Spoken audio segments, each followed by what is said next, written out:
ಪ್ರೀತಿಯ ವೀಕ್ಷಕರೆಲ್ಲರಿಗೂ ಆದರವಾದ ಸ್ವಾಗತ. ಇಂದಿನ ಹೊಸ ವಿಡಿಯೋ ಪ್ರಪಂಚದಲ್ಲಿ ಕಸಮುಕ್ತ ದೇಶಕ್ಕೆ ಸಂಬಂಧಿಸಿದ್ದು.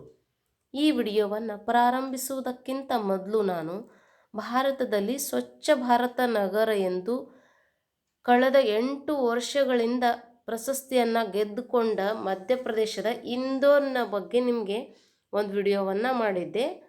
ವಿಡಿಯೋ ಇದೆ ನೋಡಿ. ಇನ್ನೊಂದು ಅದ್ರ ಬಗ್ಗೆನೇ ಸಂಬಂಧಿಸಿದಂದರೆ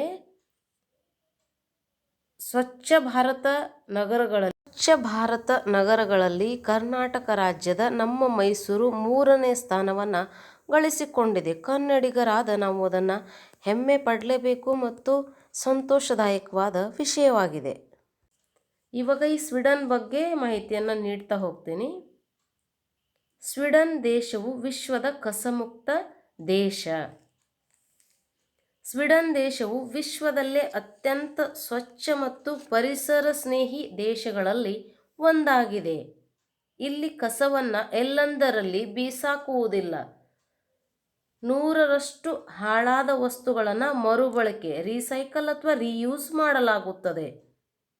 ಸ್ವೀಡನ್ ಸ್ವಚ್ಛ ದೇಶಗಳಲ್ಲಿ ಒಂದು. ಅದಕ್ಕೆ ಪ್ರಮುಖ ಕಾರಣವೇ ಅತ್ಯಾಧುನಿಕ ಕಸ ನಿರ್ವಹಣಾ ವ್ಯವಸ್ಥೆ, ವೇಸ್ಟ್ ಮ್ಯಾನೇಜ್ಮೆಂಟ್.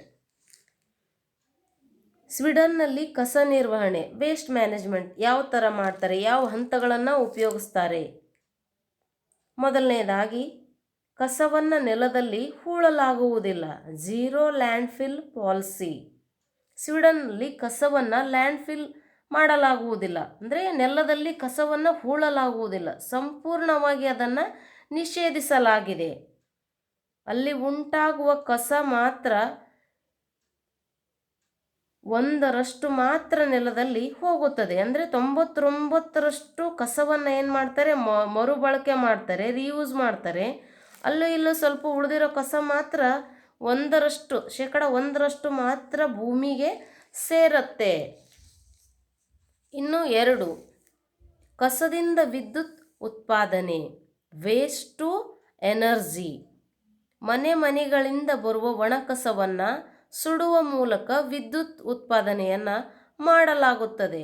ಹಾಗೂ ಬಿಸಿ ನೀರನ್ನು ಕೂಡ ಉತ್ಪಾದನೆ ಮಾಡ್ತಾರೆ. ಇದು ಕೇವಲ ಕಸ ನಿರ್ವಹಣೆ ಮಾತ್ರವಲ್ಲದೆ ಶಕ್ತಿ ಉತ್ಪಾದನೆಯಲ್ಲಿಯೂ ಸ್ವೀಡನ್ ಈಗ ಕ್ರಾಂತಿಯನ್ನು ಮಾಡಿದೆ. ಸುಮಾರು 20 ಲಕ್ಷ ಮನೆಗಳಿಗೆ ಬಿಸಿ ನೀರನ್ನು ಸರಬರಾಜು ಮಾಡಲಾಗುತ್ತದೆ.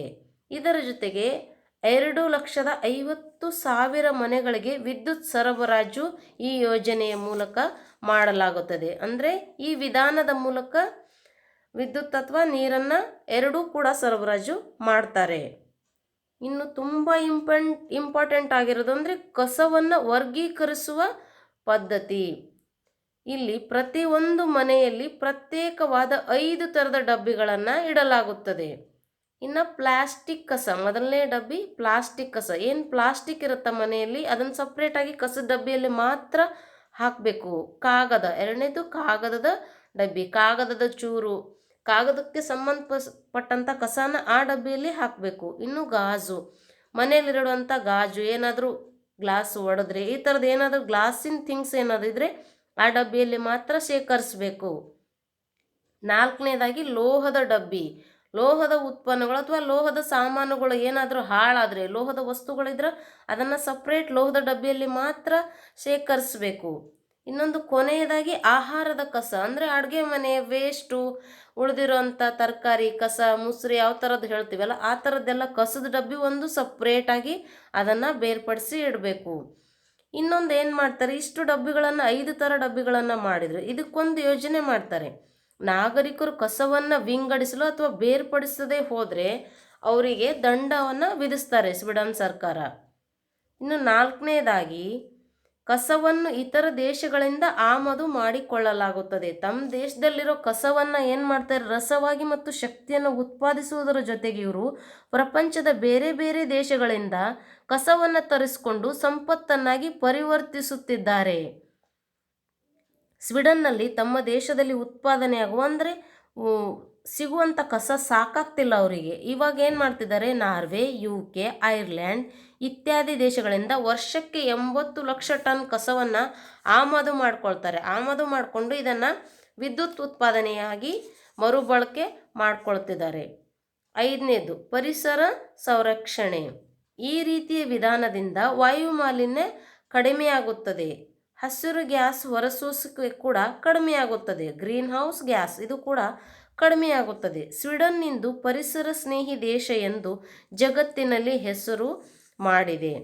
ಭಾರತವು ಸ್ವೀಡನ್ ಮಾದರಿಯನ್ನು ಭಾರತದಲ್ಲಿ ಅನುಸರಿಸಿದರೆ ಕಸಮುಕ್ತ ನಗರಗಳು ಸಾಧ್ಯ. ಮಾಲಿನ್ಯ ಕೂಡ ಕಡಿಮೆಯಾಗುತ್ತದೆ. ವಿದ್ಯುತ್ ಉತ್ಪಾದನೆ ಕೂಡ ಆಗುತ್ತದೆ. ಜನರ ಆರೋಗ್ಯ ಕೂಡ ಸುಧಾರಣೆಯಾಗುತ್ತದೆ. ಈಗ ಸ್ವೀಡನ್ ಕಸವನ್ನು ತೊಲಗಿಸುವ ದೇಶವಲ್ಲ, ಅದನ್ನು ಸಂಪತ್ತಾಗಿ ಮರುಬಳಕೆ ಮಾಡಿಕೊಳ್ಳುವ ದೇಶವಾಗಿದೆ.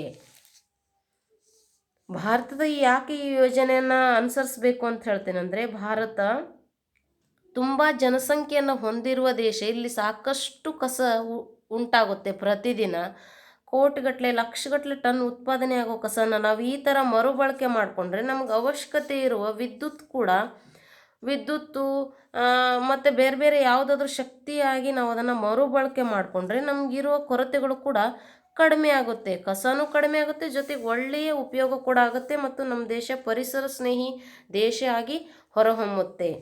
ಇನ್ನೊಂದು ಕಸವನ್ನು ಸುಡೋದಿದೆಯಲ್ಲ, ಒಣ ಕಸನ್ನು, ಅದರಿಂದ ಸ್ವಲ್ಪ ಏನಾದರೂ ಪರಿಸರಕ್ಕೆ ಹಾನಿ ಆಗ್ಬೋದು.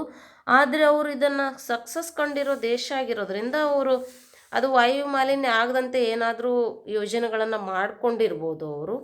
ಬಟ್ ಇದೊಂದು ತುಂಬ ಪರಿಸರ ಸ್ನೇಹಿ ವಿಧಾನ ಆಯಿತು. ಕಸದಿಂದ ರಸ ಮತ್ತು ಕಸದಿಂದ ಶಕ್ತಿಯನ್ನು ಉತ್ಪಾದಿಸುವ ಉದಾಹರಣೆಯಾಗಿದೆ. ಕಸದಿಂದ ರಸ, ಕಸದಿಂದ ಎನರ್ಜಿ ಅಂದರೆ ಕಸವನ್ನು ಬಳಸಿಕೊಂಡು ಶಕ್ತಿಯಾಗಿ ಅದನ್ನು ಬಳಸಿ ರಾಷ್ಟ್ರದ ಅಭಿವೃದ್ಧಿಯನ್ನು ಸಾಧಿಸ ಸ್ವೀಡನ್ ಬಗ್ಗೆ ನನಗೆ ಹೆಮ್ಮೆ ಇದೆ. ಈ ಥರ ನಾವು ಭಾರತದಲ್ಲಿ ಅಳವಡಿಸ್ಕೊಂಡ್ರೆ ಭಾರತದ ಅಭಿವೃದ್ಧಿ ತುಂಬ ಆಗತ್ತೆ ಮತ್ತು ಭಾರತದಲ್ಲಿ ಅಗತ್ಯವಿರುವ ವಿದ್ಯುತ್ ಮತ್ತು ಅನೇಕ ಕೊರತೆಗಳನ್ನು ನಾವು ನೀಗಿಸ್ಕೊಂಡು ನಾವು ಉತ್ತಮವಾದ ಪರಿಸರವನ್ನು ನಿರ್ಮಿಸ್ಕೊಳ್ಳಿಕ್ಕೆ ಸಾಧ್ಯ ಅಂತ ಹೇಳ್ತೀನಿ. ಈ ಥರ ವಿಡಿಯೋಗಳು ನಿಮ್ಗೆ ಇಷ್ಟ ಆದರೆ ಸುಂದರಭವನ್ ಚಾನಲನ್ನು ಲೈಕ್ ಮಾಡಿ, ಸಬ್ಸ್ಕ್ರೈಬ್ ಮಾಡಿ, ಶೇರ್ ಮಾಡಿ ಅಂತ ಹೇಳ್ತೀನಿ.